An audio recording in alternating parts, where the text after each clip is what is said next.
The other game 6, that would be Wemby and the Spurs. They also find themselves on the brink of a conference finals after a dominant game 5 performance by Wemby. The Frenchman had 27 points, but was even more impressive on the defensive end, as the Timberwolves scored just 9 points on 4 of 17 field goals when Wembanyama contested their shot in game 5. That's per ESPN video tracking. So, Jay, Will, at this point, does it feel like title or bust for San Antonio? Yes, title or bust. What a great place to be. What an opportunity, Kenny, S.A., that you have the talent to sit up there in front of all the depth that you have, in front of maybe the greatest player that the game of basketball potentially has ever seen. I'm not saying that's going to translate to accolades and things that compete with Michael and LeBron and how we categorize that, but the game has never seen somebody 7'5" that moves the way Wemby does. And the reason why it's title or bust for me, guys, is Dan Campbell said something a couple of years ago when they faced the 49ers in the NFC Championship game. After they lost, he said at the post presser, he said, I don't know if we're going to be back here again. So as much as people can say, oh, well, they're young, they give me look, I got drafted second behind a guy who was 7'5". I didn't know how long Yao Ming was going to play. Guys like that, you can have injuries. You can have a foot injury, a back injury. Things can happen because the game isn't used to having people of that size. I don't know how long Wemby can play this game. So, look, you hope that they have multiple knocks at the door. That's what any basketball fan will want. That's what all of us will want. That's what the NBA will want, frankly, because you want to see Wemby because of his size and his skill set and because how polarizing he is to watch in person and on TV, to be in multiple Western Conference Finals and NBA championships. But I don't know how long that can last. So it should be title or bust right now. That's what the Spurs want. They can want it, but I think that it's a bit unfair to label it title or bust for a team that we didn't have championship expectations for coming into the season. We thought they would be good. We didn't know they would be this good. And because of their youth. You thought that. Well, a lot of people did. You're right. I was one of those people, but a lot of people did. I wasn't alone.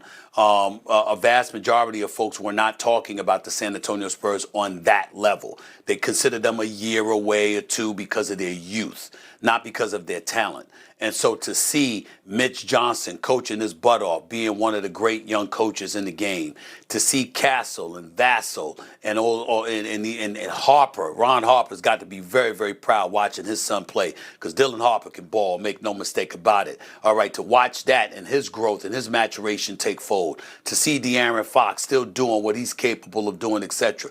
You're looking at the San Antonio Spurs, and certainly there's championship expectations now because we recognize the greatness of Wembanyama is unparalleled. We haven't seen anything like this before. All true, but that's not what we anticipated coming into this season. So I think they're ahead of schedule.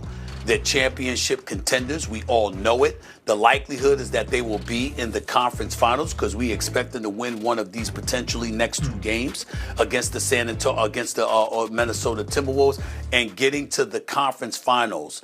And if you were to lose to the Oklahoma City Thunder, the reigning defending NBA champions, there's certainly no shame in that because we see what's coming forth down the road. I understand what your point is. They're there now. I get it.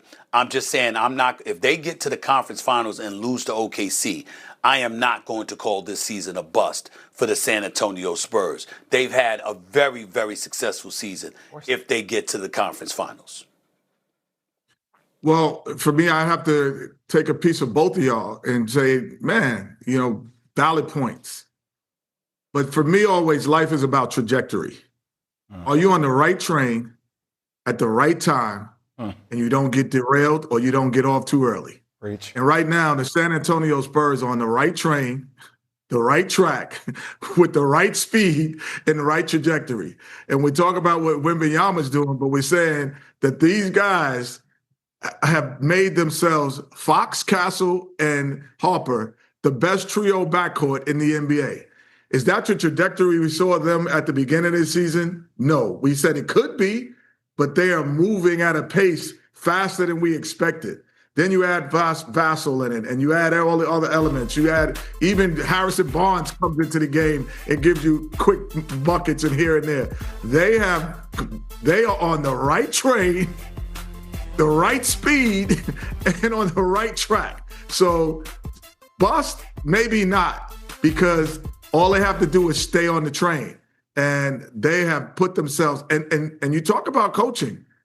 at no point, and we might have said Wemby could be there, we might have said the Spurs could be there, but we never said their coaching staff could get them there.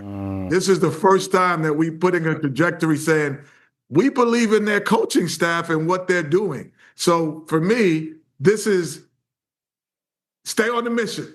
Don't get off the train. Steve, when you taking that train in New York, don't get off too early. Don't get off a stop too early.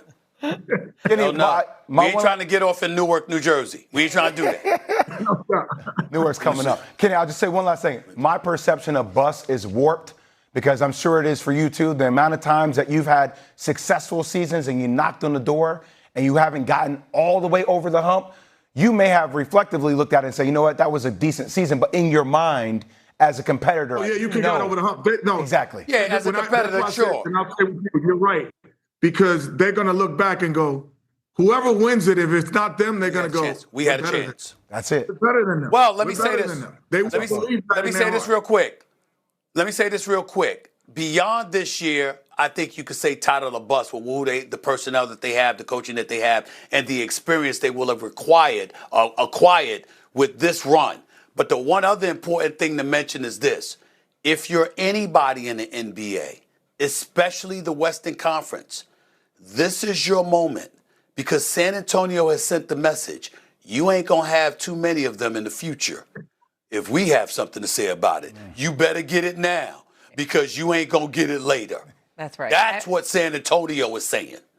We all have looked at their inexperience. Well, after this season, they're going to have that experience. So they can close it out tonight in Minnesota against the Timberwolves in a critical Game 6. All right, guys, thank you so much. Kenny, you're going to stick around with us. Let's recap our first call parlay. We have James Harden to score 20 or more points, Anthony Edwards to score 25 or more, and then Victor Wembanyama to go for 25 or more. A lot of point totals here. Those odds plus 341 for a parlay right now on DraftKings Sportsbook. Earlier today, Jay Will and Ryan Clark combined to make a list here of the stars you would want in a must-win game. Now, it's only NBA and only NFL.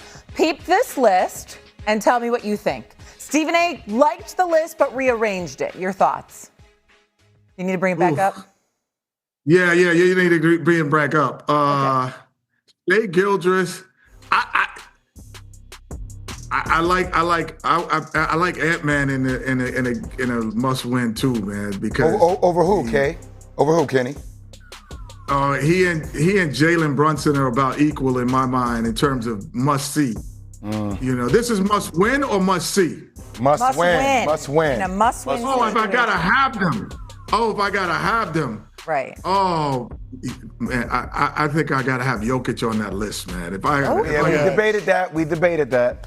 I gotta have Jokic on that list. I love Jalen Brunson, but he hasn't had enough must-win games. He doesn't have a history yet. He doesn't have a resume yet of must-win games under his belt. He's got big games, but I gotta have Jokic in my. I'm taking Jokic.